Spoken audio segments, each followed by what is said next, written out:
শরীরটা ভীষণ খারাপ। অপরূপা গুহ, এটি আমার স্বরচিত কবিতা। শরীরটা ভীষণ খারাপ, কি আর করব। সারাটা দিন শুধু পড়াশোনা, এই প্রজেক্ট, আরও কি বলো না। রাত জাগা চোখে কালি, আর কত লড়ব। অকৃতকার্য,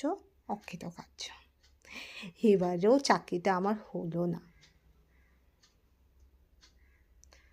অনেকে তো হাসে, ও নাকি খুব ভালো ছাত্র। পড়াশোনা করে হবেটা কি? ওর মতো অপদার্থ হওয়া যায় না।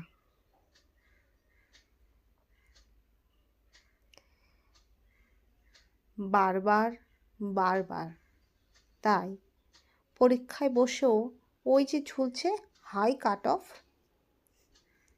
এর থেকে যেন রেহাই পাওয়া যায় না। ধন্যবাদ।